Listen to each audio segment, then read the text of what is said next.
السلام علیکم ورحمۃ اللہ وبرکاتہ۔ دوستو، امید کرتا ہوں آپ خیریت سے ہوں گے۔ میں ہوں محمد مقصود قاسمی اور آپ دیکھ رہے ہیں باغ مدینہ یوٹیوب چینل۔ دوستو، آج کی اس ویڈیو میں ہم بات کریں گے مولانا سعد صاحب کے بارے میں اور مفتی ابوالقاسم نعمانی صاحب کے بارے میں۔ پہلے بھوپال اجتماع کی ویڈیو آتی ہے مولانا سعد صاحب کے بیان کی اور اسے دارالعلوم دیوبند کی طرف بھیجا جاتا ہے۔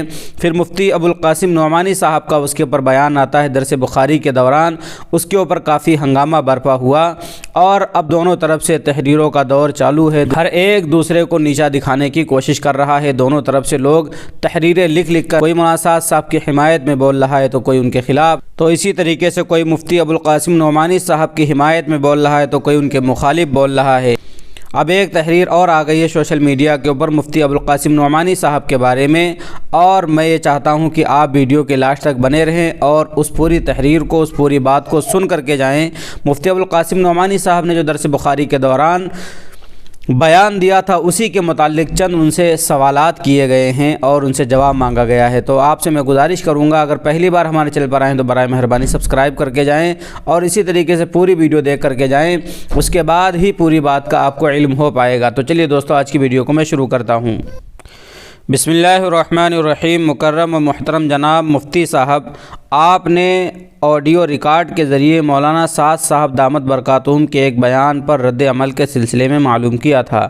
اس سلسلے میں چند باتیں پیش خدمت ہیں۔ نمبر 1، مفتی صاحب کی بات کا خلاصہ یہ نکلتا ہے کہ طلباء و علماء کو اپنے ہاتھوں کی کمائی پر آمادہ کرنے کا نظریہ مولانا سعد صاحب دامت برکاتہم العالیہ کا ہے، جبکہ حقیقت یہ ہے کہ یہ نظریہ مولانا یوسف صاحب کاندھلوی کا بھی ہے، جس کو حضرت نے اپنی کتاب حیات الصحابہ میں الجمع بین العلم والکسب کے عنوان سے ظاہر کیا ہے۔ نمبر 2، مفتی صاحب نے فقط فاقوں کی روایات کو بیان کر کے ان تمام روایات کو نظر انداز کر دیا جس میں وسعتوں کا تذکرہ ہے۔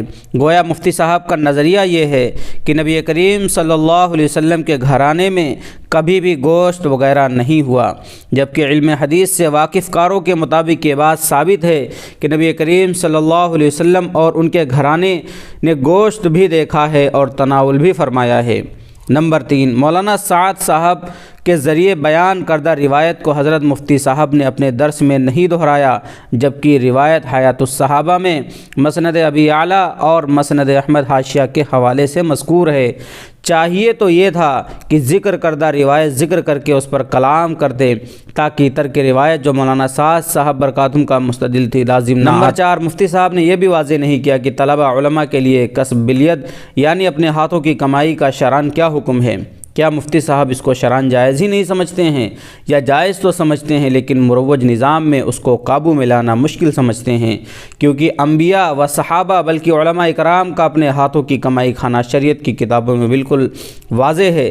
تفصیل کے لیے کتب حدیث، شروحات حدیث کی کتابوں کے علاوہ مفتی شفیع صاحب رحمہ اللہ کی معارف القرآن، مولانا حفظ الرحمن کی قصص القرآن، حضرت تھانوی رحمہ اللہ کی بیان القرآن کے علاوہ دارالعلوم دیوبند کے سابق شیخ الحدیث مفتی سعید صاحب پالنپوری کی سوشل میڈیا پر جو موجود ریکارڈنگ سے رجوع کیا جاتا تو بات واضح ہو جاتی۔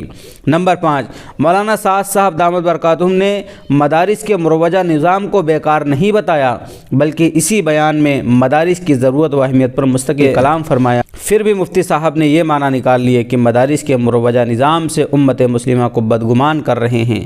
نمبر 6، اس لیے حضرت مولانا یوسف صاحب کاندھلوی رحمۃ اللہ علیہ کی کتاب حیات الصحابہ کا وہ اقتباس بھی بھیج رہا ہوں جس کے مولانا سعد صاحب ناقل ہیں، ملاحظہ فرمائیں تاکہ یہ امر واضح ہو جائے۔